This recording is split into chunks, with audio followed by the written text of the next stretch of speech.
Well.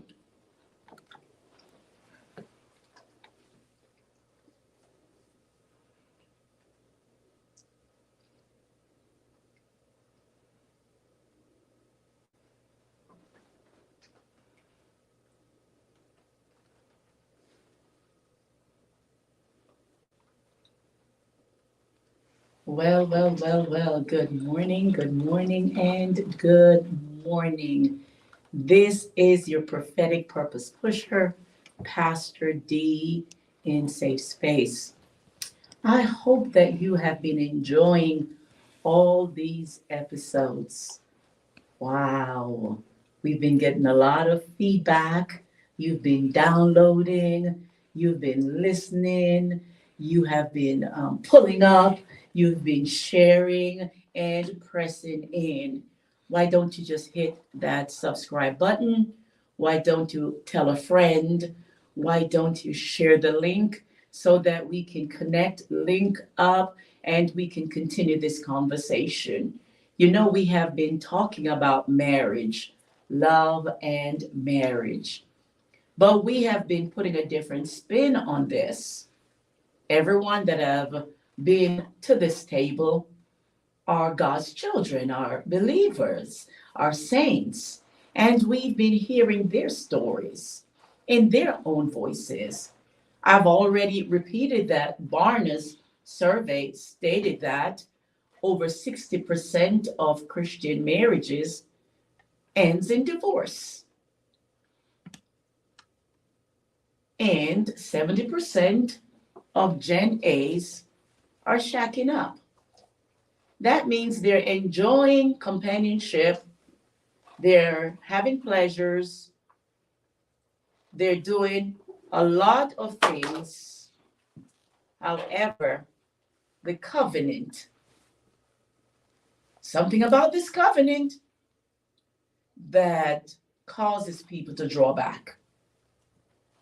And in studio today, we have pastors Tim, and she said she wanted to be called Angie, but I'm gonna let y'all know she's a deacon in the Lord's church. Hello, Bishop Long. How are you? All right. So we're gonna call her Deacon Angie, but we will, we're family here. This is a safe, sacred space. We're going to allow the Griers to tell their story. And I'm going to take this opportunity, Mrs. Angie Grier. I want you to introduce yourself to our audience. And I want you to tell them who you are, where you're from, and how long you're married. Good morning. Good morning. My name is Angela Grier. I am from Charlotte, North Carolina, and we have been married 7 years. This year will be 28. And I am a deacon of the Lord's Church, a woman of God who loves God and the people of God. Wow, I love that introduction. 28 years coming up. Woo, we got something to say, and we're going to hear. And Pastor Tim, go ahead and let the people know who you are, sir. Well, likewise, my name is Elder Tim Grier. I'm from Charlotte, been here all my life. 28 years, a long time to the same person. And I love every minute of it. And I love God, therefore I love her. Oh, wow. All right. Let the church say amen. All right. We are getting started. So you guys are Charlotteans. Yes, ma'am. What a rare breed you guys are. Yes. And we just came and bulldozed our way into your space, took over trying to push you all out, but we can share the space. Yes. Charlotte is just such a beautiful city. Actually, for me, I can't speak for everyone else, but Charlotte has just been the place where God lives. Yes. And I've been in Charlotte a long time. So talk to me, Mrs. Angela Grier. Talk to me about courtship. How did you meet this strong African American man before he was the man of God? Talk to me about when you met him, when you saw him, and how your bell rang? All right. I met him actually, I think in the neighborhood first that we lived in. I actually met him just walking through the neighborhood. How old were you when you met him? About 22, 23 years old. Okay. Single mother of three. Okay. I met him just at a conversation, and by talking, we just kind of talked about the things that we wanted in life. And the things he wanted was the same thing that I wanted. So after meeting him, I thought about it all that night because I was like, it's just a coincidence that he wants the same thing I want. And we actually ended up meeting also at church. He was serving, and I actually was volunteering in youth ministry. And so we kind of snuck around and met each other at that time at the church. Ah, sneaky, sneaky, sneaky. Yeah. Pastor, Elder, Grier, Tim Grier. So talk to me, sir, when you laid your eyes on this beautiful queen, what was your thought? Well, just piggybacking up on what she said, she was walking through the neighborhood, and I was actually standing on my porch, and we kind of spoke, and came down and we started conversating, and once again we just kind of met through the things that we like. And she said she went home and thought about it, but I went in my house and I thought about it. I said, wow, and I miss this. I've been missing this, and I used to see her walking because her and her sister would walk and exercise a lot, but I never would go out and meet them. But I saw her in the neighborhood, but then quite naturally when she came to our church, I was like, okay. But I didn't pursue it. But it was something there. It was something that was in the air. And so, but yeah, after the conversation, I thought more and more about her. And here we are. Here we are, but there's a lot of story in between. Oh, yes. The here we are. Yes. So, Angie, talk to me. So you said you had children prior? Yes, ma'am. Okay, so this is good because there's a lot of families that, because of what Barna said about the 60%. And so you had your beautiful children first. How old were your children when you laid eyes on Pastor Tim over there? Actually, the oldest was she was probably maybe 3 or 4. Yeah. A 4-year-old, 2-year-old, and a 10-month-old. Okay, so here you are, you're holding it down, you have your children, you're going through your neighborhood, and you said hi, and you started conversating, and you went home and you're like, yes. And actually, he was selling insurance. Okay. And he came to me. Another thing that actually drew me to him, he came to me and offered insurance, life insurance. I didn't have it on my kids. I was a young mom. And he offered it to me and agreed to pay for me and my kids' insurance. Whew. So that was definitely a eye catcher that, hey, this may be the right one. Okay, so he was like putting it up, like up front, like this is, oh, wow. Yes, so Pastor Tim, Yes, ma'am. you saw this beauty, this charlatan beauty in the neighborhood, and you said, wow, you thought about it. Did at any time your lovely queen over here, she had 3 children, did that at any time deter your pursuit? It did not, because I had 2 of my own. Okay. I had 2 of my own, but I never was intimidated by a lady with kids. That didn't bother me because, I was raised up in the family, so I was a family man. I understand what a family looks like and what it should look like. And so I wasn't intimidated by it. I was willing to take on her and take on the kids because they're a package. Wow, did you hear that? The man of God stated that he was not intimidated because children were in the picture. That is powerful. So here you are, you have 3 children. This man of God, this chocolate man of God, is selling insurance, offered to even cover you guys. and you went to church, same church, still in the same church? Mhm. Oh, wow, faithfulness. I love that. Mhm. Your faithfulness has gone out the door now. Yes, yes. Okay, so now you have been in the same church. Did you hear that? Same church. People are still staying in the same church. Yes. Over 30 years in the same church. I love that. And so you went to church, you saw him, and pick up when you really thought, this could be it. And remember, we know we're saved, and we know that God is the one that told us that we shouldn't be alone.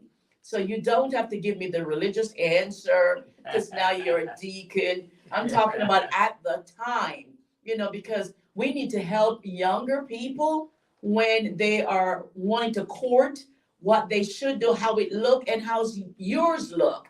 I don't want you to say, oh, well, praise the Lord, thank you, Jesus. I went home and Right. fast and hallelujah. I just wanted the angels. No, we're not looking for that. So tell me, humanly, you have 3 children. You saw this man of God at church. You're going to the same church. Were you intimidated at any time? No, ma'am. I was not intimidated. How things started out a little with him, I was more of, as women, we come up with this fantasy of a certain man, a certain look. He had to be 5 foot. So that's what I had in mind. Not 5 foot. I mean, he had to be 6 foot. Okay, because I'm like, you're 6'4". no pun intended. Yeah, 6'4", brown skin, he had to have a certain look. Oh, so you had a Cinderella complex. Yes. Okay, so you were looking for caramel. Yes. And 6 foot caramel. Yes. Bow-legged? Yes. Oh, okay. All right. Yes. Okay. So when I met him, he was I love who he is. Yeah, This yeah. is my heart. No, yeah. He was the total opposite. Yeah. And then I was like, okay, maybe this is not. But he treated me like none other. Ooh. So I always tell women, don't go on that plan, that picture that you just have of this perfect guy, because you'll miss out on what God has for you because you're looking for a certain look. So Cinderella. Yes. Cinderella is only in the cartoons. That's right. Okay. So, Pastor Tim, Mhm. now you've looked at this woman Mhm. and you're like, we have commonality. Not only commonality, we go to the same church. Mhm. We are both saved. And so when did you pursue your queen? Well, after times of kind of communicating together. How long? Oh wow. We went a couple months, and then around when we're getting right into about a year, I said, you know what, you gonna marry me. Okay, wait a minute. So for a year, y'all do the church thing. Hey, sister Angie. Yeah. Hey, brother Tim. Yes. How are you? Yes. God bless you. How are the kids? How are your kids? How old were your kids, Pastor Tim? Around the same age. Same. So with this, 2 families, raising 2 families, really blended families. I concept with that a lot of times, blended families become bleeding families. Ooh, we're gonna talk about that. Who? So you have 3 children. Pastor Tim, you have 2. And was there marriage prior to with the children? For me, it was. Okay. For her, no. Okay. So you just a single parent. You were already previously married, but after a year of checking her in church, seeing her service in church, what were you doing in the church at that time? I think I was singing on the choir, and I was a usher. Okay, so she was an usher, and you were singing soprano. Yes, ma'am. All right, I can tell. Okay. And so, Pastor Tim, what were you doing at that time, sir, in the church? I think it was youth ministry and playing the bongos. Oh, so see, I keep telling y'all, need to come and use your talent. You never know. Right. He was playing the bongos. He was hitting on his African roots. I'm trying to tell you, I love the bongos too. And you were singing, so there was always you had to come across each other's path because now you guys are in the choir And so after a year, Pastor Tim, you're like, oh, you're going to marry me. Yeah. We started dating and mating a little bit. But Dating and mating? What? I've not heard that before. This is a new one. Dating and mating. How was that? Talk to me about the dating and mating. it was different because me, by nature I'm a pursuer. Okay. I was pursuing not only her but her beauty, everything, internally, externally. I was pursuing that. But like I said, I was dating, mating, and waiting. Oh, wait a minute. He's a wordsmith here. Here comes the wordsmith. Dating, mating, and waiting. So he wasn't playing. No. See, I got you too. Yeah. So now you're dating. You have the babies. This man of God. That first you had a different picture. He is amazing. He is rolling out the red carpet, and you are now swooning. You're like, okay, wait a minute. Talk to me about when your heart started to open up to this pursuit. Because I had been in a previous abusive relationship, Okay. it took me a little minute to really open up and kind of trust. But once I did, the moment that not only did he come in and take care of, my kids and help me, he actually challenged me. I was in between jobs and he was like, I wanted to be actually a bus driver. And he said, if you do well and pass the test, I'll take you shopping. So I said, okay, yeah, this is another perk that he's actually showing himself. And day one, he came in just as a provider. Woo! So that was one thing that just really, I was blessed to have. Okay, so here you are. You came out of chaos. Mhm. Let's put it like that. And it was abusive. It's chaotic, and you have your babies. The best out of the deal is your 3 beautiful babies, and so trust is a factor. Yes. You're like, okay, now I need to gather my thoughts, and I just don't need another joker, right? We ain't playing cards That's here. right. And so, but Pastor Tim, on the other hand, was showing you something that was in your dreams. He was selling insurance. He would offer to pay and cover your children. He challenged you that if you passed the bus driver's test, that he will take you shopping because you're in between jobs. So he's now creating consistency, you would say, Yes. in something that was chaotic. Yes. Talk to me about that. Yes. And when him coming into my life is just, it like added the norm, a routine. And like you said, it was chaotic. Kids were a little out of control, doing it by myself. So when he came in, that father figure came right in, and he just actually added to my life daily. Just everything has been, since then, he has been nothing but a provider, a man of integrity, just feeling it even to our adult kids. They respect him as such. Wow. So Pastor Tim, you'd already got married. You know some of the pitfalls. You have 2 children, and here this beautiful queen, you see her, you're pursuing her, and you're mating and waiting. But while you're waiting, you're laying out a foundation for her to say, you can trust me. Talk to me about the pursuit. Well, once again, by nature, I am a pursuer. So, being a pursuer, it's almost like a rhinoceros. You look ahead, you know what you want. You don't care what's in your peripheral. You charge for that. Woo! So you were charging for it ahead. Yes. Yeah. And, I didn't want to be all mouth and no action. Mm-hmm. So I wanted to come in as action, then talk later. Okay, so you put it up. Yes. Put your money up. Yeah. The standards. You put the standard, put your money, put your back in. Right. And based off of, conversations and knowing where she came from, knowing what I had seen Yes. as a young guy coming up in a family, like I said, I saw a lot with my sisters. And I vowed as a young man never to treat a woman like what I saw.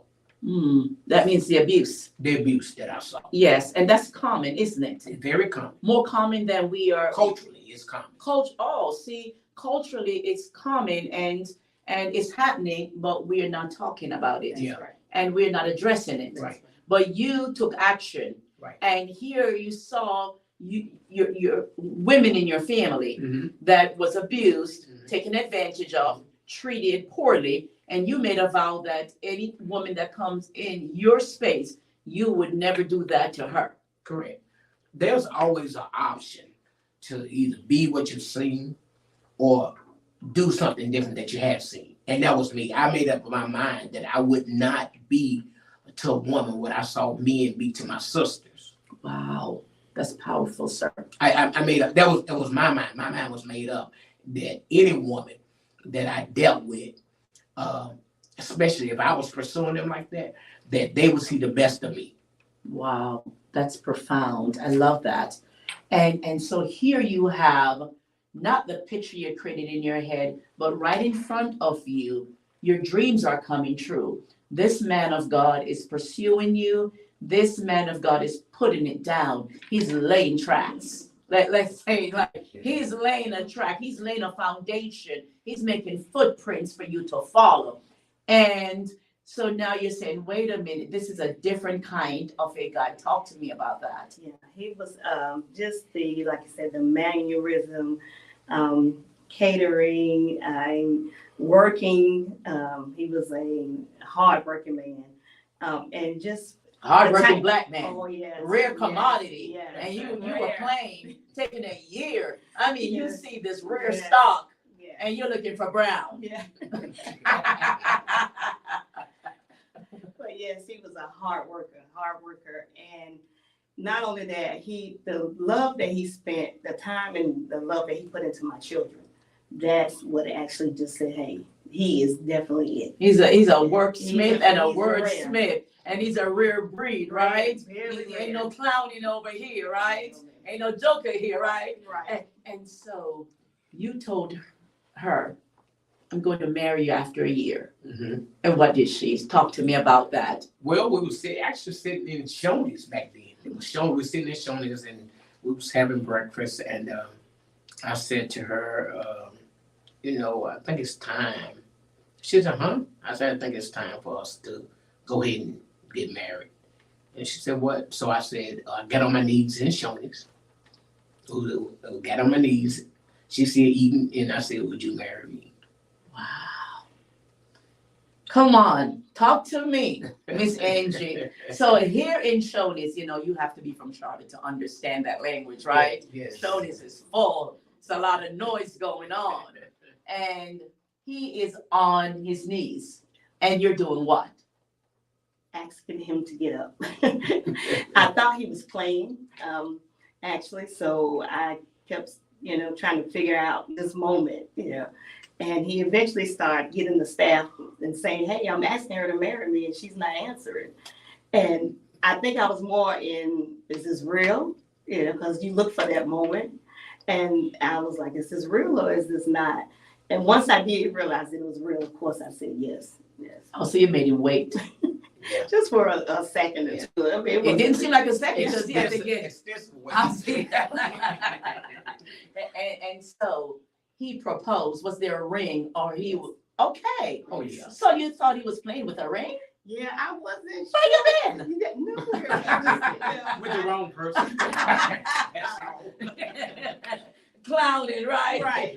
Because I haven't received a ring before, but just Okay. this moment, I was like, okay, maybe, So he asked, I was like, yeah, Okay. definitely. So after your knees are hurting you and you have solicited help with the staff, you gave her the ring and talk to me about okay, so you now are engaged, you're in Shoney's. How long before you guys got married? Was it?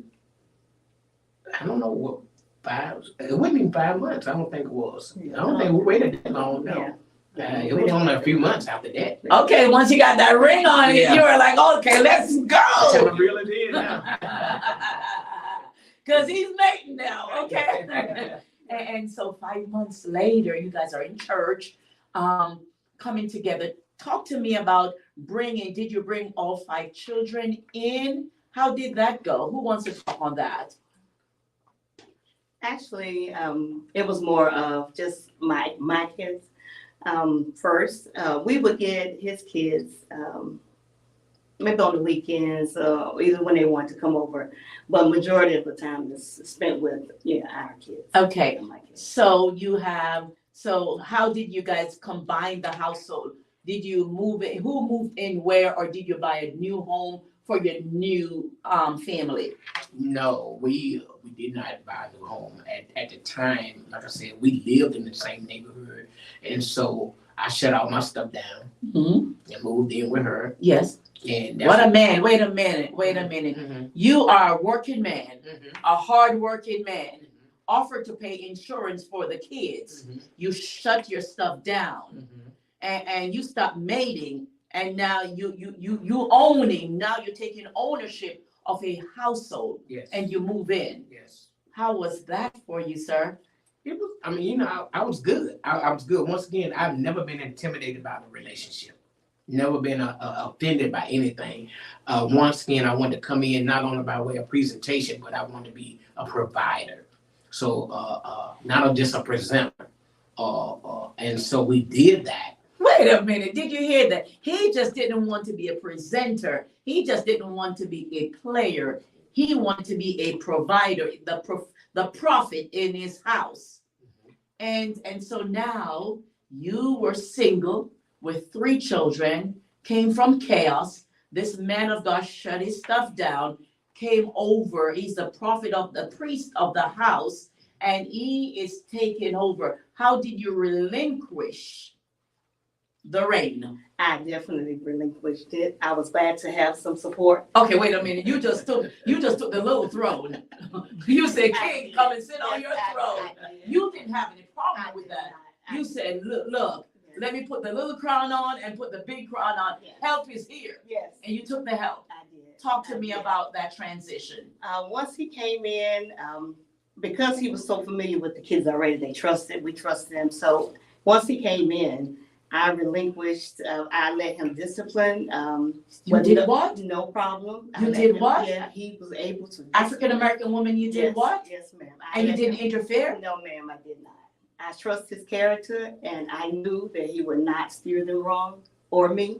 So I let him come in day one and discipline my children. He actually not only disciplined, he taught them Bible study. So the character itself showed. So I didn't feel, like I couldn't let him say anything till they were no longer just my kids, they were our kids. Wow, that is again profound to hear a woman would say that from day one. Because that protective nature that we are trained, like, wait a minute, what you trying to do to my kids? And so to hear that, that's such a beautiful story. And the picture you're painting is so beautiful. Out of chaos, and here you come into completion. And here you relinquish the role right away. And you're saying, man of God, you're heading this household. Sir, how did that make you feel? I know you said you came in with a purpose, but she relinquished everything to you. She did. There was times, I skeptics. see that look, that wife and husband look. I Yeah. know that look. Yes. Every once in a while, I don't care who you are, I don't care how deep you are, skepticism will kick in. Yes. And so, I was I just was wondering because I was like, okay, go ahead, Skip. Go talk to me. Okay, all right, talk to me. And I'm saying, okay, this is going too smooth here now. And so I'm now wondering, because I'm gonna be who I am, Yes. but once she started relinquishing it, I was able to handle it because once again, I've seen what it could be or couldn't be Yes. based off of character. Character should always be proven.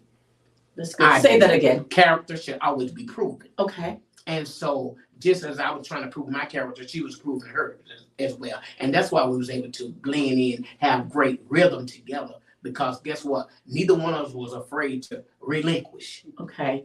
So you relinquish, and then your 2 children, boy and girl? 2 girls. 2 girls. So they're coming on the weekends. They coming on the weekends. Okay, so now we have a blend. Was there any difficulties when they were coming on the weekends? Yes, every once in a while, because they're my girls, Yes. they're saying, Daddy, you're doing this for them. What about us? That's some real talk. I mean, come on now. That's some real talk. I mean, these are kids from my loins. That's some real talk. You know, Daddy. I mean, what's going on? And I had to explain on both ends, and it had to be balanced parenting from my end because I had to, know what they needed, but then also know what her kids needed without getting it too crossed up. And see, they growing up the same ages, and all of them have different things they deal with. My girls wanting me, these over here trying to know me, and I have to make sure that I'm man enough to be able to handle both. Man, that's a mouthful right there. Hear your kids from your loins and say, Daddy, wait a minute. You're giving to strangers, per se, what belongs to us. And you're saying, no, these are not strangers. I have adopted these three as my own when I took this woman on and gave her my name. So how was that with you, with your husband now, 2 children, 2 girls? When the girls came in, it was like, at first it was difficult because, like you said, me trying to learn them as well as they, them trying to learn me. So at first it was a little difficult. It's always with my group and with him, it's always that one that was a little, a little different, a little rebellious here and there. Yes. So challenge. Let's call it challenge the order. Yes. A pecking order. Yes. This is my daddy. Right. Who are you? You're a stranger, right? Right. I want my daddy. That's it. Yeah. We know how that works. And you're helping people because, again, blended family, if over 60% of Christians in the church are already divorced, you're going to run into blended families. Right. And no matter how you're a holy roller, you're rolling, I don't care who you are, you have children, and that's a conversation that we have refused to bring to the table. So you have one wanting the pecking order, that's my daddy, and I'm not going to let it be smooth with you. And you're saying what? And then I had one. Okay, so you have two peckers. Yes. Okay. You're not mama, he's not daddy. But other than that, the transition was pretty smooth. So your children, what was the name that they chose to call your husband? Seeing that he's coming in, they're still young. What was the decision, or did you allow them to make that decision in name? We actually allowed them to make their own decision. And what did they decide? They actually call him Tim. My son, he calls him Daddy. But the girls, the older 2, they call him Tim. So the youngest called him Dad, and the girls called him Tim. How did that make you feel when they were calling him by his first name and they were younger? It didn't bother me. I don't know how I felt because I never even asked. Thank you. But it really didn't bother me because their dad, they all have the same dad. So their dad was, in and out of their life, still around. So I think they just come up, as him being dad, Tim, instead of just saying. But he's a provider. Oh, yeah. He's a priest. Oh, yes. He's a prophet. But the respect. But Tim. Yes, but he's still dad. But how, the respect is still there. How did that make you feel? Because your kids are calling you Dad. The youngest boy is calling you Dad. And the 2 girls that you have now taken on is calling you Tim. It didn't bother me. That didn't bother me because that's my name. And so I didn't trip over a title, even in the house. That's my name. But I let them decide, because they had dad that they called Dad. And I didn't want to get into a competition. I didn't want to make it a competition at an early age because they could grow up to be in a place of dishonor and disrespect. And, because it's almost like I'm trying to challenge their dad in his dadhood, in his fatherhood. And that I didn't want to present that. So I allowed them to do that. And it didn't bother me as a man. I mean, that didn't bother me. I had mine that was calling me Dad. Had the one that I was good. Wow. I was good. I think we gotta, especially when I talk about a blended family that can become a bleeding family, those one of the issues that can cross over. Okay, so you said a blended family can become a bleeding family.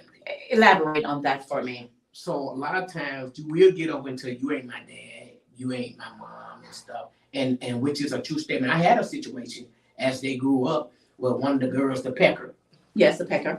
She said to me, because I realized at the time, and now they grow up and they getting around to be about 11, 12, whatever. And she said to me, well, you ain't none of my dad. And I said, you're right. But I wanted to say, well, go find your daddy. Yeah, that's real talk. Like, I wanted to go say, but the Lord stopped me. He says, no, don't you become a child because you're dealing with a child. oh, wow. He wouldn't allow me to match energies. And a lot of times, if we're not careful, we'll match energy with the child. And you can't distinguish who's the child, the parent or the child. And so I wouldn't do that. I said, you're right. I'm not your dad. And I left it like that because I believe in reverse psychology. Okay. And so I had to let her think about what she said. Yes. But I wasn't going to spend the time on what she said. Okay. And so, but since then, she's given me nothing but pure respect because I didn't match energies. I didn't become a child in a childish moment. Wow, that is, again, I'm going to use the word amazing. Okay. Well, I don't know about all that, but that is beautifully stated. I can't even add on that. So when your little pecker pecked, and how did you chime in? Did you hands off? Did you address it? Was there a need to address it? I think I addressed it and told her don't ever say that to him. Yeah, don't ever disrespect him like that. Because In your mommy's voice or just like? no. Okay, yeah, because I'm like, you're being like really soft, like, Yes, no, you were like, different type of voice. yeah, you were like, look at here, little Yeah, chicken. Right. And Yeah. I probably Small grabbed her side by, B. yeah, probably grabbed her by the neck. And, Yeah, okay. I don't ever talk to him like that again because he was more of a dad than your dad. that Yeah, you had. you set the record Oh, straight. yes, because I don't ever cross that line with him. Okay. Yes, I definitely said So you set the record straight. You're like, look, he might not be your biological dad, but this is what dads are supposed to do. He is dad in essence, dad in character, dad in being present, dad in providing, dad in instruction. And this is what you're not going to do. You can call him by his name, but you can never disrespect him. So now you're married, the family is blended, you're in ministry, you came back to church. So now it's 5. We've come alive. We got 5 kids and we got 2 adults. You're in church, you're doing ministry, and just get me up to date. So now you're managing for 10 months, right? And you have children. Now you have blended in. And talk to me about the relationship and now being married. How, Pastor Tim, you have the children, you have your 2 children coming over, you have 2 peckers, you're 1 pecker, and your wife's 1 pecker, and you've established that you will, your team and your team, and you are your Tim, and you're okay with being called Tim because you're going to show character. Okay, now catch me up. You guys are married, honeymoon. Since you got all these babies, did we honeymoon? Oh yeah, we honeymoon. We went to the mountain. We went to the mountain. I think we did a couple honeymoons. Didn't we? Okay, Yeah. okay, cause you made it. Yes, yeah. You played it, you made it. Yeah, we So don't finish dating and dating. We don't finish waiting. So now we're coming together. We had a honeymoon. Yeah, we didn't do a wedding. We didn't. I opted out, the dream wedding. okay. I didn't want to do a big wedding. Yeah, I know it's different. No, it's your story. Yeah. It's your story. You opted out. Yeah, I didn't want to do a big wedding. We did the courthouse and I was fine with that with family. Okay. And then we did a honeymoon. Yeah, did a honeymoon. And we've been honeymooning. And Yeah.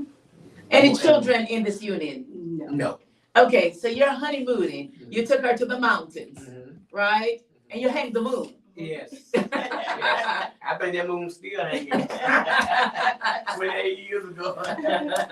And so, okay, so you decided you opted out. You just wanted to go to the courthouse and do regular. You didn't want any fuss over you. Why not? I don't know if I felt like it was too much work or I didn't know what to expect. And so I just, I see the dream wedding, everybody I wanted to be married, but never thought about the actual wedding part. Oh, wow. So you've never thought when you hit your 25 years, like, let me do a silver put on a gown and? Well, we did do that. Okay. He was determined that I deserved that. He wanted me to have that dream. So at our 10 years, we Okay. actually had an actual wedding. I know there was some blank spaces Yeah, in there. yeah. Not with this strong man who's a provider and stuff. So Pastor Tim, Yes. you brought back your bride. Was there any friction, any raised eyebrows when you got back to church? Or Oh, yeah. family? Oh, Talk yeah. to me about that, because we Yeah. church people. Yeah. Oh, yeah. People saying, oh, yeah. Oh, yeah. Something. I figured something was going on. You know how church people do. No, you tell me about that. Yeah, Was they that all- your church people? Yeah, Because yeah. ours are different. Well, I'm glad to hear it. I'm glad to hear it. But I was a while. I'm Yeah. talking about your tame group over there. Yeah, well, back then, everybody looking, cockeyed and going on trying to figure out what's going on with us. But we knew what was going on with us. We really kind of chilled out with everybody else, what they had going on. Yeah. But they was looking to say, I knew something was going on. Yeah, I just couldn't put my finger on. We hearing all the buzz. Yeah. And we hear they won't last 6 months. Oh, so you in a regular church? Okay, all right. Because for a minute I thought you guys were like Spirit filled, Yeah. Holy Ghost filled, It fire was a spirit. baptized. It was a spirit. We just didn't know what spirit it was. That's all. But yeah, they won't last. And it was almost like a bet Yeah. that we wouldn't last. Yeah. And they didn't know nothing really about me other than being there, being what I do. Because And he was there before me. yeah. And so when she came there, but they won't last. You off the market, so somebody mad. Yeah. So that you won't last 6 months. Right. So it's like a bet. Yeah. Wow. We'll make it. I promise you. That was like, I promise you they won't make it. And so you being the man that loves a challenge, Yes. that made a decision. Yes. How did that change or challenge your decision? I stick with and I always have, if God be for you, Yes. who or what can be against you? Yes. And that's why I respected my marriage with. And that's what I hung over the prophecy over my house. If God be for us, nobody can be against us. They can breathe on it. The weapons will form. It just don't mean that they'll get through. Yes. And that's what it does. No weapon form. We said that years ago, 20-some years ago. No weapon formed against this marriage shall prosper. But if God be for you, Angie, and if God be for you, Tim, who can be against it? And that's the preacher preaching now. That was a station identification break that you just heard. The preacher preach, right? Preachers preach. And so you came back navigating a different terrain. Now you're Mrs. Grier. You're not the single mother. So that stigma. I mean, did you walk a little different? Was your finger like twisted? Like, yeah, did you have the ring? You know how we do praise the Lord. Like, this is now, hallelujah. When you're singing your soprano, you're like, hallelujah. Before you put your hand up, you're putting it like, turning it so that. All that. All that. All that. I finally did it. Yeah. First fight. Oh, I can't tell you the first fight. Have no idea probably what the first fight was about, but I can tell you probably within the first 2 years, Yes.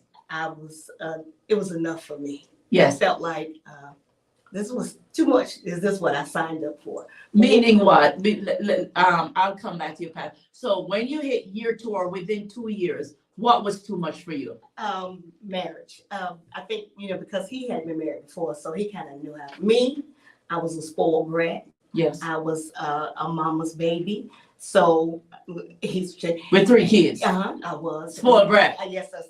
That's an oxymoron. Yes. Mama took care of me still.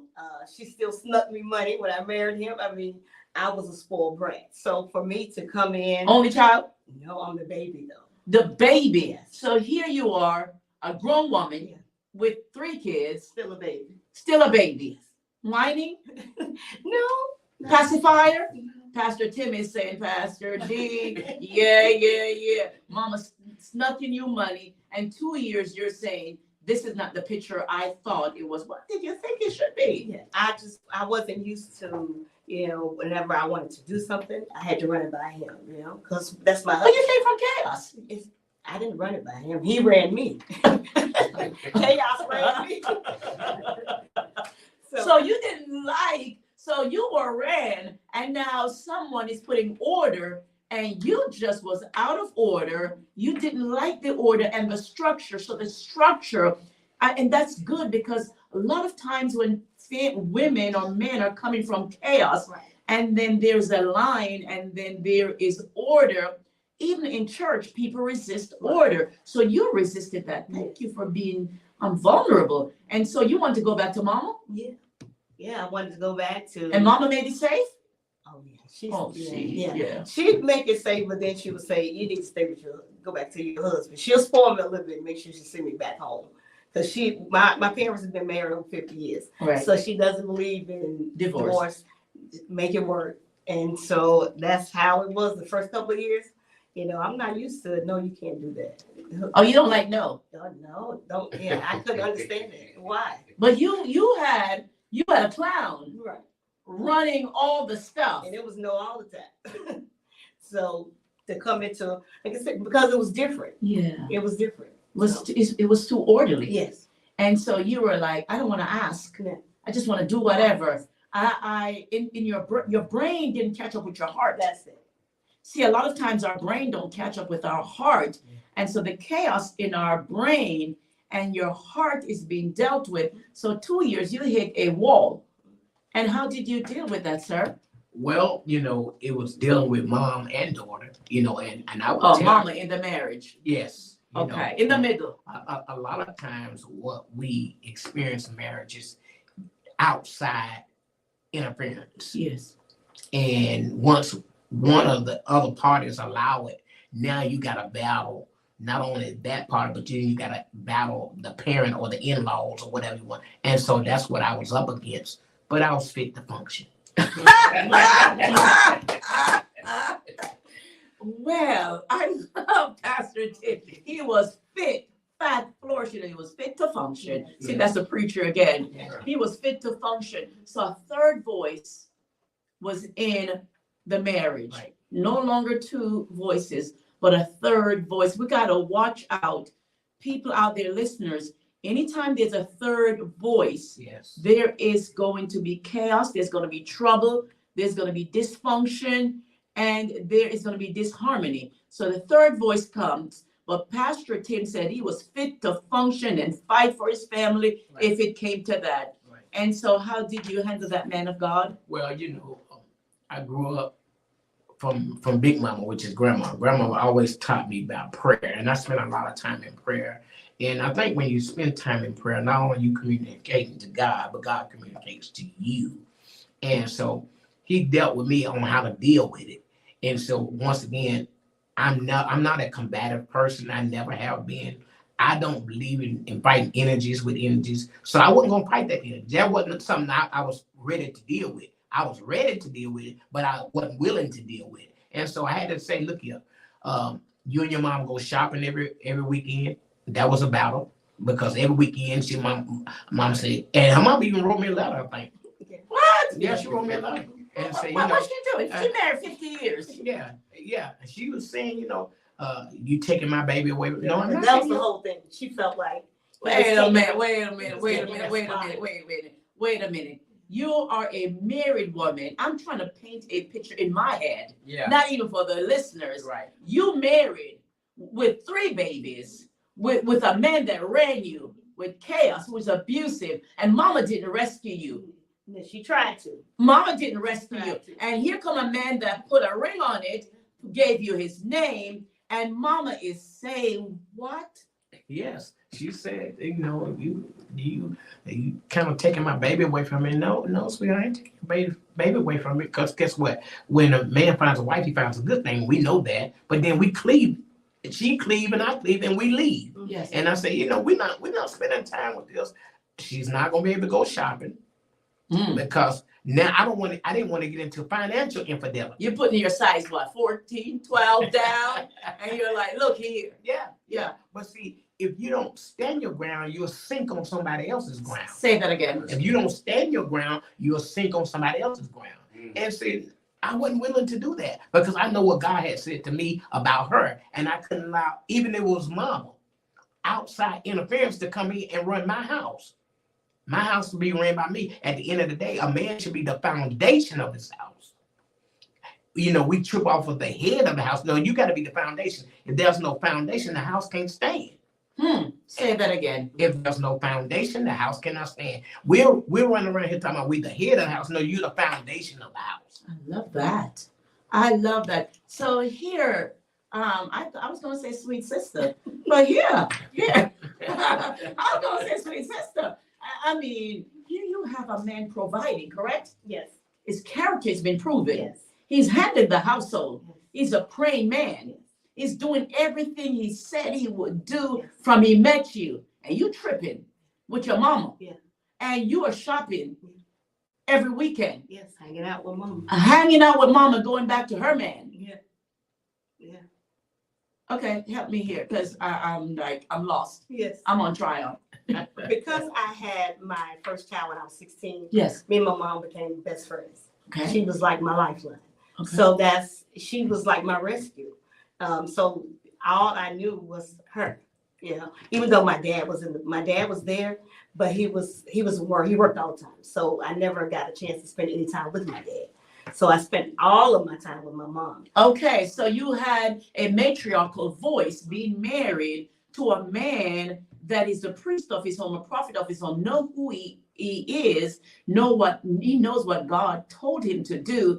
And here you are with your matriarchal self, a mama is interfering, and you have a man that loves you, love everything about you, providing for you, but you still wanted a rescuer. What were you trying to be rescued from? Yeah, it actually so much of it was that I needed that affirmation that I always received from her. I never received it from my dad. So regardless of whatever happened in life, as long as mama said it was okay for me. And that's how I just came up after I got pregnant. Everything, if mama said it was okay, it was okay. So I was comfortable with being with her all the time. Outside of him working, I was always with mom, even picking up mom from work when I wasn't working. And at first I didn't know it was a problem. So you didn't know what a wife should be. I didn't. Okay, so you've been a girlfriend, and here's a man that gave you, and we've had this in prior conversation at the table, that women, because a lot of men have been absent, but your daddy was there but working, and so you have a matriarchal voice spirit. Here is the man. You weren't getting affirmation from him, or that was not what you were looking for? I was just used to mom. Okay, so you were used to mama. Okay, Pastor Tim, when was that cord severed? This is great conversation, because again, nobody is talking about this. You would think that the children would be the problem in the blended family, but the wife here,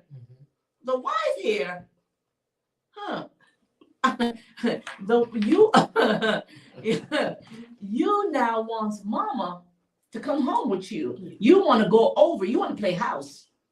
And so, Pastor Tim, when did you draw the line? Well, it wasn't immediate. Yes, sir. It was incremental. Okay. So I had to be responsible to keep saying the same thing. I could not go back on my word. I could not go back on my character. I could not go back on what God had said. I had to be definite about who I was. And she had to see it, and her mom had to see it. Because once again, if I did not do that, we would not be here. So did you, at any time in this 2-year process, she's trying to throw in the towel because she wants to play, the little girl, the damsel in distress. She's looking for mama to rescue her from the best thing she's had thus far. And did you at any time had any conversation with mom? I did not. Every once in a while we be, talking around different things, but I sent a message to mom, a non-verbal message to mom. How you did that? Not saying that she could not break me. She could not break. I know what she was doing, but see, I found out in households when you start dealing with things like this, it becomes almost like a Jezebel spirit. Yes. And Jezebel cannot be effective without Ahab. So you weren't going to participate. No, You wasn't going to marry her. no, I didn't marry mom. Mom was my wife. This was my wife. Yeah. And so I couldn't let mom come in and run my house the way that she did or didn't run her house. Yes. And so a lot of times she couldn't break me. I would not let her break me because she realized she really wasn't fighting against me. She was fighting against God. Oh, see, I love that again. She wasn't fighting me. It was against God. And you were still loving her. That wasn't going to stop because my love is unconditional. And you were affirming her. Yes. And that was not enough because you want mama. When did you now make, because you had to make the decision. When was the decision made? When you made the decision? I think it was one weekend. 2 years, 3 years into the It marriage? was probably maybe like 2.5. Okay. I'll give you a half. Yeah, once we kind of talked about it, and, like I said, I trust his character. So, and he used to always tell me, "Follow me as I follow Christ." And so after probably, I'm not gonna say maybe a half a year, I said something to my mom. I could no longer hang out with you on the weekend. Wait a minute. Yeah. You said you said to this matriarchal mama, and you the baby. Yeah. Talk to me like you're talking to mama. I said, "Mama, I can't hang out with you no more because Tim is not liking it." And so at first she was looking like, what do you mean? What does he not like?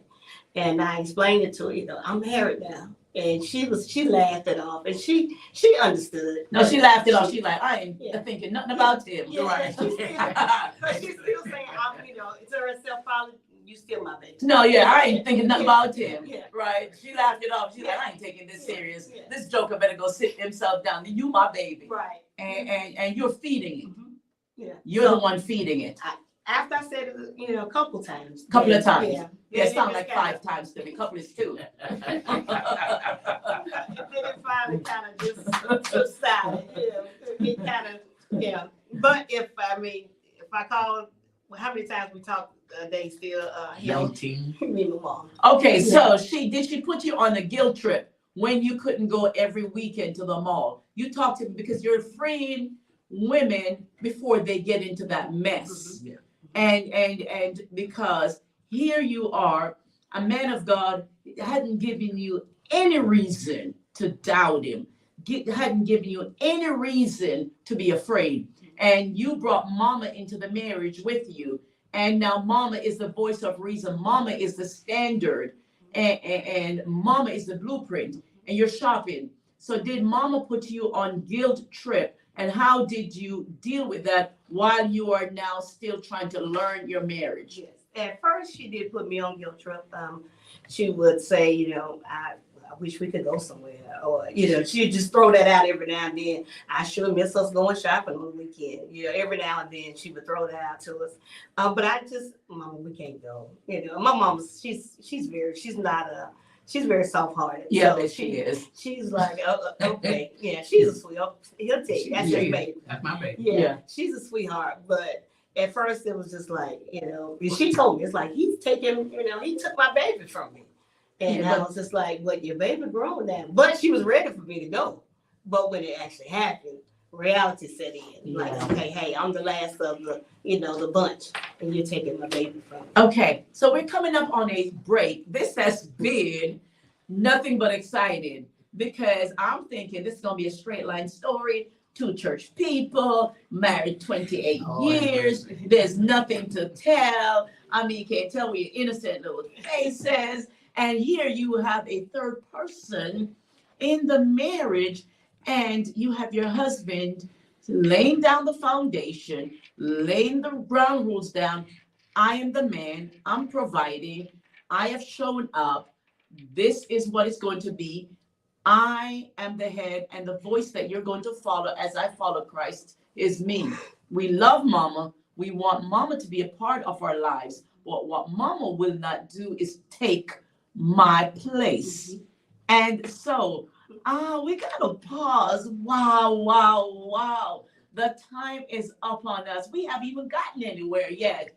And they're still married after mama. Mama, hey, how are you? And so I want you to know that, look, this is a blended family. And Pastor Tim said something, could be a bleeding family or a beautiful blended family.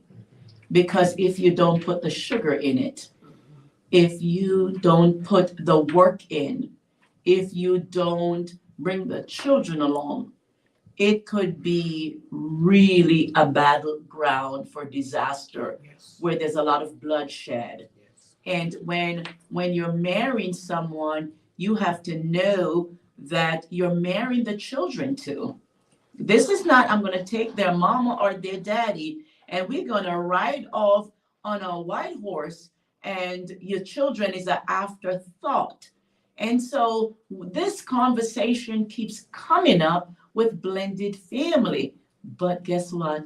You're going to have to wait until the next episode to hear what the 28 years look like. This is Pastor D, your prophetic purpose pusher, that is saying this is a safe space. You heard the story. I'm leaning in. I know you're leaning in. And I'm laughing a lot today because I'm like, what? But praise the Lord. I understand a blended family. I know what it looks like. I know what it should look like. But I also understand the challenges and the opportunities for breakthrough, the opportunities for it to be beautiful and bountiful and vibrant, and how it can flow together out of one place and one heart. Again, remember, this is a safe space where we talk about life, where giving up is the easiest thing to do, how we are trusting Christ and we are allowing Him to be the foundation to lead us into a lifestyle of tranquility and peace. We love you. Until the next time, God bless you.